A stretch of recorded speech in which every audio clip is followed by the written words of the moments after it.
ውድ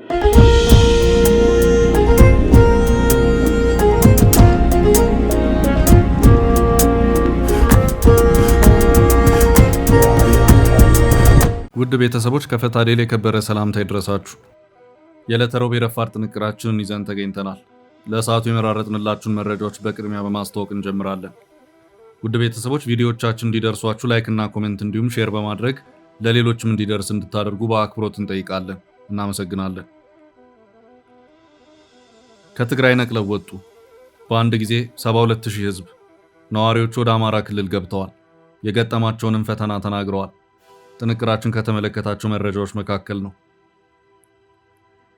የትራምፕ አስተዳደር በኤርትራ ላይ ጣለው አዲሱ እገዳ በይፋ ተግባራዊ ሊሆን መሆኑ ተሰምቷል። የአሜሪካ ውሳኔ ለኤርትራው ፕሬዝዳንት ኢሳያስ አፈወርቂ ሌላ አዲስ የዲፕሎማሲ ፈተና ሆኗል። መረጃውን ይዘነዋል። ጠቅላይ ሚኒስትር አብይ አህመድ እና ጄኔራሉ የመከሩ መሆኑን በጋዜጣዊ መግለጫቸው አስታውቀዋል። ከየትኛው ጄኔራል ጋር በምን ጉዳይ ተመከረ የሚለውን አጠር አድርገን የምንመለከተው ይሆናል።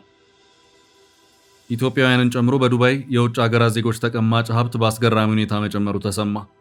አጠር ያለ ዘገባ ይዘናል። በተጨማሪም የተባበሩት መንግስታት ድርጅት ለኢትዮጵያ አስቸኳይ ማስጠንቀቂያ መስጠቱንም ይዘናል። እነዚህንና ሌሎች መረጃዎችንም ማካተን ይዘናል። መልካም ቆይታ። አሁን በቀጥታ ወደ ዝርዝሮቹ። ቃል ገብተን በጊዜው አስረክበናል። ከአንድ ዓመት ከ5 ወር በፊት በጀሞ አንድ ላይ የተጀመረው የዳኮርድ ሪል ስቴት ፕሮጀክት ዛሬ ባለቤቶቹ ቁልፋቸውን እየተረከቡ ነው። ዳኮርድ ሪል ስቴት ቤት ብቻ አይገነባም፣ እምነትንም ይገነባል። አሁንም በጀሞ አንድ ሳይታችን ላይ ባለ 1 መኝታ 80 ካሬ እና ባለ 2 መኝታ 118 ካሬ አፓርታማዎች በልዩ ዕድል ቀርበዋል። ከ678 ሺህ ብር ቅድመ ክፍያ ጀምሮ እስከ 1.25 ሚሊዮን ብር የሚደርስ ቅናሽ፣ 70/30 የባንክ ብድር አማራጭ። ዛሬ ወስኑ፣ የነገውን ምቹ ህይወት ያረጋግጡ። 0911 057674 0926 930578 ዳኮርድ ሪል ስቴት በልዩነት የተገነባ።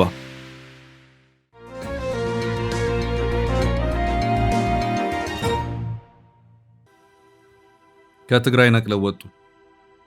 ህወሓት ወደ ጦርነት ሊገባ ነው በማለቱና በከፍተኛ አመራሮቹ በኩልም ይሄው ጉዳይ በተደጋጋሚ መነገሩን ተከትሎ ከፍተኛ ቁጥር ያለው ህዝብ ከትግራይ ለቆ እየወጣ ነው። የህዝቡን በተለይም የወጣቱን በስፋት ክልሉን ጥሎ የመውጣት ሁኔታ በመመልከትም በትግራይ በዋና ዋና መንገዶች ላይ በርካታ የፍተሻና የቁጥጥር ኬላዎች የተተከሉ መሆኑ ቢነገርም እነዚህ ኬላዎች የህዝቡን ፍሰት ሊያስቆሙት አልቻሉ። በአጭር ጊዜ ውስጥም በትግራይ ስር ካሉት የራያ አካባቢዎች ወደ አማራ ክልል ወዳሉት የራያ ግዛቶች በስፋት የህዝብ ፍልሰት እየታየ መሆኑን ዶቼ ቬለ አካባቢው ማህበረሰብና አመራሮቹን ዋቢ አድርጎ ባሰራጨው ዘገባው አመላክቷል። በአሁኑ ሰዓትም ከመሃል ትግራይ የሚፈልሰው ሰው በትግራይ ስር ባለችው የራያዋ አላማጣ በስፋት እየገባ መሆኑ እየተነገረ ሲሆን ቀስ በቀስም ከአላማጣ ወደ አማራ ክልል ቆቦ ከተማ የመፍለስ ሁኔታዎች እንዳሉም እየተነገረ ነው። በአጭር ጊዜ ውስጥ 72000 ህዝብ አላማጣ ለቆ የአማራ ክልል ግዛት ወደ ሆነችው ቆቦ የገባ መሆኑ ተረጋግጧል። ቁጥሩም እየጨመረ ነው። ዶቼ ቬለ ከሰዓታት በፊት ባሰራጨው ዘገባ አሁን የህዝቡ ፍልሰት ከሁለት ስጋቶች ጋር የተያዘ መሆኑን አመላክቷል። አንደኛው በትግራይ በስፋት እየታየ ካለው ወታደራዊ አፈሳ ጋር በተያዘ ሲሆን ሌላኛው ደግሞ ጦርነት ከዛሬ ነገ ሊጀመር ይችላል በሚል ስጋት ነው። ከዚሁ ጋር በተያዘም በአጭር ጊዜ ውስጥ 72000 ሰው ከትግራይ የራያ አካባቢዎች በመውጣት በአማራ ክልል ስር ወዳለችው ቆቦ ከተማ የገባ መሆኑን ይኸው የዶቼ ቬለ ዘገባ አመላክቷል። የህዝቡ ፍልሰት አሁንም እንደቀጠለ ነው ተብሏል። የሰሜን ወሎ ዞን አደጋ መከላከልና ስራ አመራር ኮሚሽን ተጠሪ ጽህፈት ቤት ኃላፊ የሆኑት አቶ አለሙ ይመር 72000 ተፈናቃዮች ከሶስቱ ራያና አላማጣ ከተማ ተፈናቅለው ቆቦ ከተማ እንደሚገኙና ድጋፍ እንደሚያስፈልጋቸው ገልጸው የነበረ መሆኑንም ዶቼ ቬለ አስታውሷል። ቀደም ብሎም ወደ ቆቦ ከተማ የገባው ሀብቶም ወልደስ አላማጣ ከተማ ያለው ሁኔታ አስቸጋሪ ነው ይላል። በአላማጣ ላይ ያለው ሁኔታ በጣም አስቸጋሪ ሁኔታ ስለሆነ ነው። ገፈፋ ወይም የግዳጅ ወታደራዊ አፈሳ አለ። ዘረፋ ተስፋፍቷል። ሌሊት ድብደባ አለ። እኛም እዚህ የመጣነው ያንን ፈርተን ነው ሲል ተናግሯል። ካላማጣና ሌሎች የትግራይ ከተሞች በአሁኑ ጊዜ ፈታኝ መሆኑን የሚናገረው ተስፋ አለባቸው በመንገድ ላይ የምትያዝ ከሆነ ወደ ወታደራዊ ማጎሪያዎች ትወሰዳለ ሲልም ለዜና ወኪሉ ተናግሯል። አሁን ባለው ሁኔታ የትግራይ ነው ተሻግረህ አማራ ክልል የምትገባው በብዙ ጭንቅ ነው። ስትሄድ ከታየህ ትታሰራለህ።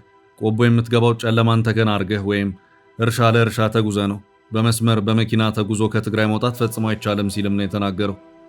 ተፈናቃዮቹ በአካባቢው ከባድ ወታደራዊ ውጥረት መኖሩ ስጋትን ያጫረባቸው መሆኑን በመግለጽ አልፎ አልፎም የከባድ መሳሪያ ተኩሶች የሚሰሙ መሆኑንም ለዶቼ ቬለ ተናግረዋል።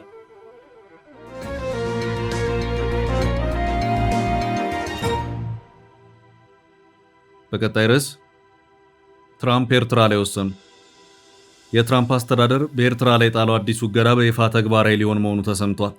የአሜሪካ መንግስት በጸጥታ ማጣሪያና በቆንስላ አገልግሎት አሰጣጥ ላይ ሰፊ ማሻሻያ ለማድረግ በማለም ከመጪው ነሐሴ 1 ቀን 2018 ዓ.ም እንደ አውሮፓውያን አቆጣጠር ኦገስት 1 ቀን 2026 ጀምሮ በአፍሪካ በሚገኙ 25 የዲፕሎማሲ ተልእኮዎች ውስጥ መደበኛ የቪዛ አገልግሎት መስጠቱን እንደሚያቆም በይፋ አስታውቋል። የአሜሪካ የውጭ ጉዳይ መስሪያ ቤት ያወጣውን ይፋዊ መግለጫ ዋቢ በማድረግ ቢዝነስ ኢንሳይደር አፍሪካ እንደዘገበው ይህ እርምጃ በቅርብ ዓመታት ውስጥ በአህጉሪቱ ላይ የተከናወነ ትልቁ የወታደራዊና የዲፕሎማሲ አሰራር ለውጥ ሲሆን ከ25ቱ ከተሞች መካከል የኤርትራ ዋና ከተማ አስመራ በቀዳሚነት ትገኛለች። በአዲሱ መዋቅር መሰረት የአስመራን ጨምሮ እንደ አቡጃ፣ ጁባ፣ ሐራሬ፣ ባማኮ እና ሉሳካ ባሉ 25 ከተሞች የነበሩ መደበኛ የኢሚግሬሽን የጎብኚዎች ቪዛ አገልግሎት ሙሉ በሙሉ የሚቆም ሲሆን አገልግሎቱ በ20 ክልላዊ ዲፕሎማሲ ማዕከላት ስር እንዲጠቃለል ይደረጋል። ይህ የአሜሪካ የውጭ ጉዳይ መስሪያ ቤት መዋቅራዊ ለውጥ በአፍሪካ ቀንድና በመላው አህጉሪቱ በሚገኙ በሚሊዮኖች የሚቆጠሩ የቪዛ አመልካቾች ላይ ከፍተኛ ተጽዕኖ የሚያሳድር አዲስ መመሪያ ሆኗል። በኤርትራ አስመራ የሚገኙ አመልካቾችን ጨምሮ በአገልግሎት ማቋረጡ የተነኩ የአፍሪካ ሀገራት ዜጎች መደበኛ የቪዛ ማጣሪያቸውን ለማከናወን አሜሪካ ወደ መረጠቻቸው 20 የክልል ማዕከላት እንዲጓዙ የሚገደዱ ሲሆን ከነዚህም ዋና ዋና የዲፕሎማሲ ማዕከላት መካከል አዲስ አበባ፣ ጅቡቲ፣ ናይሮቢ፣ ካምፓላ፣ ኪጋሊ እና ጆሃንስበርግ በዋናነት ተጠቃሽ ናቸው። የውጭ ጉዳይ መስሪያ ቤቱ ይህ አሰላለፍ የቪዛ ውሳኔ አሰጣጥ ሂደትን ደረጃውን የጠበቀ ለማድረግና የብሔራዊ ደህንነት ማጣሪያን ይበልጥ ለማጥበቅ ሲባል ለረጅም ጊዜ የታቀደ መዋቅራዊ ሪፎርም አካል መሆኑን ገልጿል። የዶናልድ ትራምፕ አስተዳደር ይህንን መጠነ ሰፊ የቆንስላ አገልግሎት ቅነሳ በተመለከተ በሰጠው ይፋዊ መግለጫ ፕሬዚዳንት ትራምፕ የሀገሪቱን ብሔራዊ ደህንነት በማጠናከር የመንግስትን አላስፈላጊ ወጪዎች በመቀነስና የመንግስት መዋቅር የአሜሪካን ሕዝብ ጥቅም ብቻ በሚያስጠብቅ መልኩ እንዲሰራ በማድረግ አሜሪካንና አሜሪካውያንን በቅድሚያ እያስቀደሙ ነው ሲል አስታውቋል። የቪዛ ስራዎችን ማዕከላዊ በሆኑ ከተሞች ላይ ማከማቸት ይበልጥ ወጥ የሆነ የስደተኞች ምርመራ፣ ጥብቅ ማጣሪያና ቀልጣፋ የአሰራር ደረጃን ለመፍጠር ያግዛል ሲል አስተዳደሩ አክሎ ገልጿል።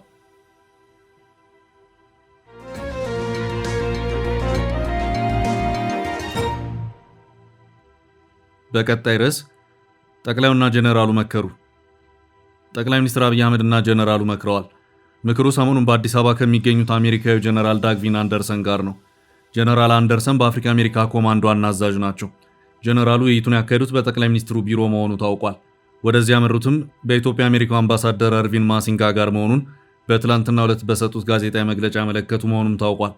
በጠቅላይ ሚኒስትሩና በጄኔራሉ መካከል የነበረው ውይይት ዋነኛ ነጥብም በአሁኑ ሰዓት በከፍተኛ ደረጃ የተጋጋለው የሱዳን የእርስ በርስ ጦርነት መሆኑንም ጄኔራሉ በዚሁ በትላንቱ ጋዜጣዊ መግለጫቸው ተናግረዋልም ተብሏል። ጄኔራሉ በዚሁ መግለጫቸው እኔና አምባሳደር ማሲንጋ ከጠቅላይ ሚኒስትር አብይ አህመድ ጋር ተገናኝተናል። የውይይታችን ዋነኛ አጀንዳ የነበረውም አሁን ያለው የሱዳን የእርስ በርስ ጦርነት በምን መልኩ መፍትሄ ይፈለግለት በሚለው ጉዳይ ነው ሲሉ ተናግረዋል።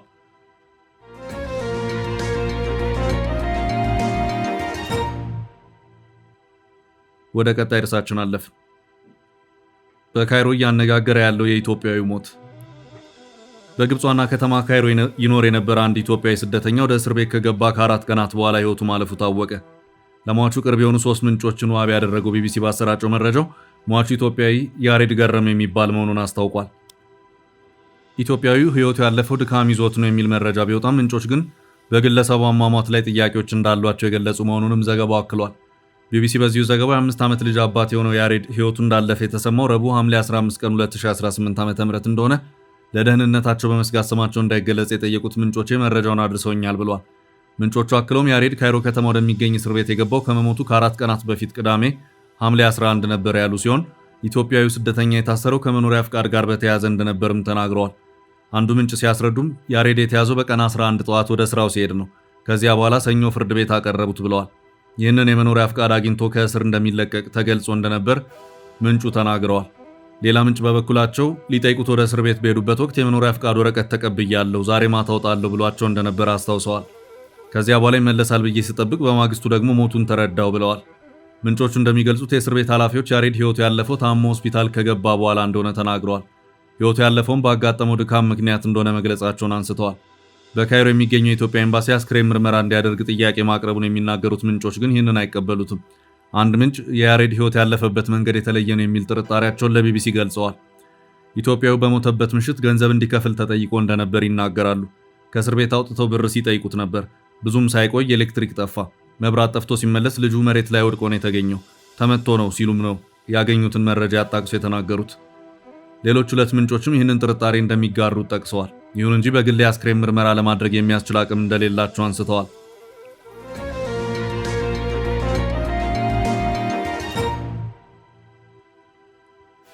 ወደ ቀጣይ ርዕስ አለፍን። በዓለም የወጣቶች እግር ኳስ ውድድር የተሳተፈ የኢትዮጵያ ቡድን ተጫዋቾች ጠፉ። ላለፉት በርካታ ዓመታት ዓለም ዋንጫን ተከትሎ በስዊድን ጎቲያ ካፕ የተሰኘ ወጣቶች ዓለም አቀፍ የእግር ኳስ ውድድር ሲካሄድ ይታወቃል። በዘንድሮ ዓመት በስዊድን ጎተንበርግ ከሐምሌ 12 እስከ 18 ቀን 2026 እንደ አውሮፓውያን አቆጣጠር ዕድሜያቸው ከ17 ዓመት በታች የሆኑ ታዳጊዎች በሁለት የዕድሜ ክልል ተከፍለው ከ77 ሀገራት በተውጣጡ ቡድኖች ተሳትፎ ውድድሩ ተካሂዷል። የህንድና የናይጄሪያ ታዳጊዎች በሁለቱ የዕድሜ ክልል ውድድሮች አሸናፊ ሆነዋል። ከኢትዮጵያ ለዚህ የታዳጊዎች ዓለም አቀፍ ውድድር 4 ቡድኖች መጓዛቸው የተነገረ ሲሆን ሁሉም አዲስ አበባ ላይ ተቀማጭ የሆኑ ትምህርት ቤቶች ወይም ተቋማት ናቸው ተብሏል። ውድድሩ መጠናቀቁን ተከትሎ ከኢትዮጵያ የተጓዘ አንድ ቡድን መጥፋቱ ተዘግቧል። 20 ኢትዮጵያውያን ታዳጊ ተጫዋቾች ያሉበት ቡድን ወዴት እንደገባ አለመታወቁን የውድድሩ አዘጋጆች ይፋ አድርገዋል። 3 አሰልጣኞችና የቡድን አመራሮች ያሉበት ይህ ቡድን ከተጫዋቾቹ ጋር በስዊድን መጥፋቱን የገለጹት አዘጋጆቹ ጉዳዩን ለፖሊስ ማመልከታቸውን ገልጸዋል። የስዊድን ፖሊስ የጠፉት ኢትዮጵያውያን ቡድን አባላት ወደ ሀገራቸው አለመመለሳቸውን ማረጋገጡን ገልጿል። የጠፉት ታዳጊዎች ዕድሜ ከ14 እስከ 17 ዓመት መካከል እንደሆነ ተገልጿል።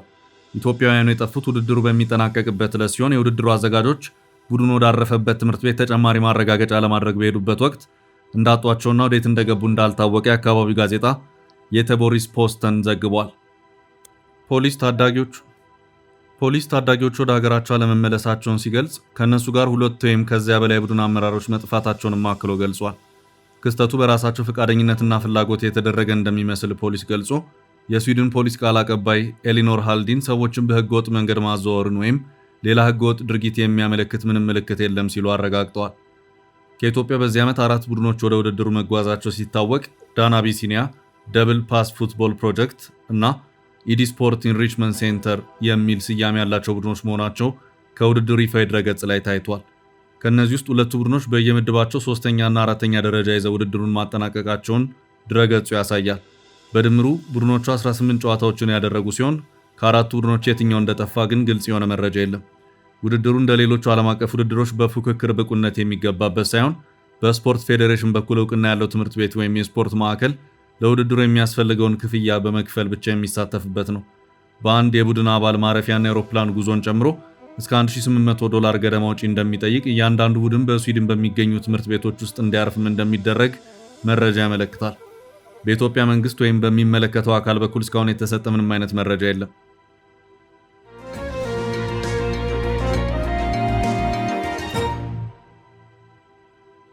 ወደ ቀጣይ ርዕስ አለፍን።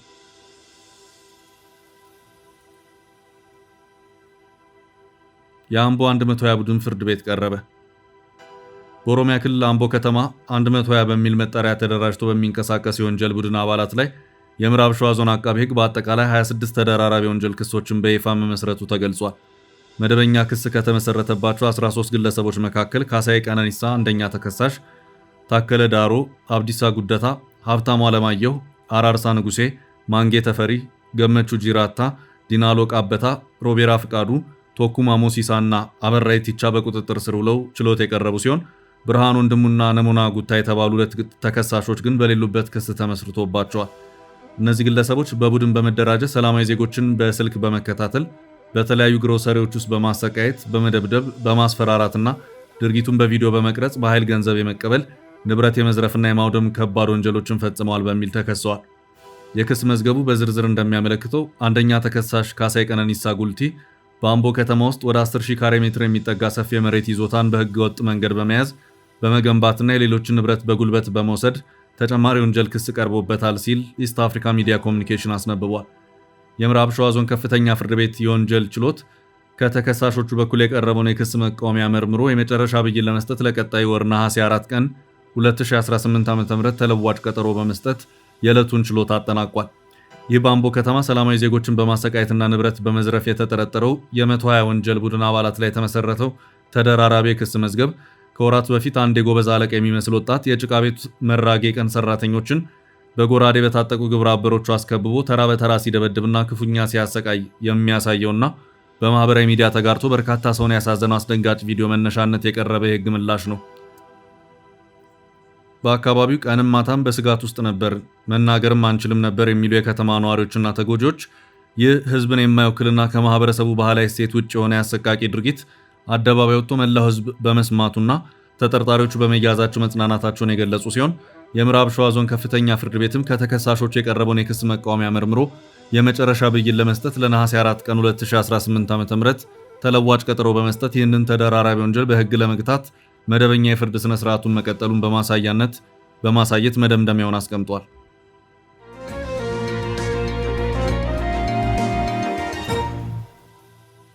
ወደ ቀጣይ ርዕስ አለፍን። በዱባይ ውጭ ሀገራት ዜጎች ተቀማጭ ሀብት በአስገራሚ ሁኔታ ጨመረ። ኢትዮጵያውያንን ጨምሮ የበርካታ ሀገራት ዜጎችና ድርጅቶች በተባበሩት አረብ ኤምሬትስ ዩኤኢ በርካታ የሥራና የገንዘብ እንቅስቃሴ እንደሚያደርጉ ይታወቃል። በቅርብ ጊዜያት ግለሰቦች ያካበቱትን ሀብት ለማሻገር ኤምሬትን ተመራጭ እያደረጉ መምጣታቸው ይነገራል። በሪል ስቴት ዘርፍና በመሰል እንቅስቃሴዎች የኢትዮጵያን ተሳትፎ እየጨመረ መምጣቱንም የቅርብ ጊዜ መረጃዎች ያመለክታሉ። ከቅርብ ዓመታት ወዲህ በተባበሩት አረብ ኤምሬትስ የሚገኙ ነዋሪ ያልሆኑ የውጭ ሀገር ዜጎችና ተቋማት በርካታ ገንዘብ ተቀማጭ አድርገው መገኘታቸውን የሀገሪቱ ማዕከላዊ ባንክ መረጃ አመልክቷል። እስከ ባለፈው ግንቦት ወር ድረስ ያለውን የውጭ ሀገራት ዜጎች ተቀማጭ ገንዘብ መረጃ ኤምሬትስ ማዕከላዊ ባንክ በሳምንቱ ሰኞ ይፋ አድርጓል። በሀገሪቱ ባንኮች ውስጥ የሚገኙ ነዋሪ ያልሆኑ ደንበኞች ማለትም የውጭ ሀገር ዜጎችና ተቋማት አጠቃላይ ተቀማጭ ገንዘብ 318.6 ቢሊዮን ድርሃም ማለትም በአሁኑ የምንዛሬ ዋጋ ወደ 86.75 ቢሊዮን ዶላር ገደማ መድረሱ ተመልክቷል። ባለፈው ግንቦት ወር ብቻ የውጭ ዜጎችና ተቋማት ተቀማጭ ገንዘብ በ3.6 በመቶ ማደጉን የኤምሬትስ ማዕከላዊ ባንክ መረጃ ያመለክታል። ይህ ከፍተኛ የውጭ ተቀማጭ ገንዘብ እድገት በግንቦት 2026 መጨረሻ 3463.4 ቢሊዮን ድርሃም ለደረሰው የሀገሪቱ አጠቃላይ ባንኮች ተቀማጭ ገንዘብ እድገት የራሱን ትልቅ አዎንታዊ አስተዋጽኦ ማበርከቱ ተነግሯል። ከዚህ ውስጥ ምን ያህሉ የኢትዮጵያን ድርሻ እንደሆነ በተናጠል ባለመቀመጡ በትክክል ማወቅ አልተቻለም። ሆኖም የኤምሬትስ የንግድ ምክር ቤት መረጃ ግን በአሁኑ ወቅት በሀገሪቱ በህጋዊ መንገድ የተመዘገበ የኢትዮጵያ ድርጅቶች ቁጥር 1676 መድረሱን ያመለክታል። በያዝነው 2026 ብቻ አዲስ የተመዘገበው የኢትዮጵያ ድርጅቶች ቁጥር ወደ 91 መድረሱን ያሳያል። ኢትዮጵያን በኤምሬትስ ከሚገኙ የውጭ ሀገር ዜጎች መካከል 2 በመቶን ብቻ ሲይዙ ከፍተኛ ቁጥር ያላቸው ህንዳውያን ደግሞ 34 በመቶን ይይዛሉ። በኢትዮጵያና በኤምሬትስ መካከል ነዳጅ ካልሆኑ ምርቶች ንግድ ጋር በተያያዘ 22.3 ቢሊዮን ዶላር ልውውጥ ሲኖር በ2025 የነበረው ይፋ የመንግስት አጠቃላይ ዓመታዊ ንግድ ልውውጥ 6.7 ቢሊዮን ዶላር መድረሱ ተመልክቷል። በኢትዮጵያና በኤምሬትስ መካከል ያለው የንግድ ልውውጥ በየዓመቱ ከ200 በመቶ በላይ እያደገ እንደሚገኝ ይነገራል። በኤምሬትስ የውጭ ሀገራት ዜጎችና ድርጅቶች ተቀማጭ ገንዘብ ለመጨመሩ ማዕከላዊ ባንኩ ከሚያቀርባቸው ምክንያቶች መካከል የሀገር ውስጥ የብድር መጠን መጨመር ይገኝበታል።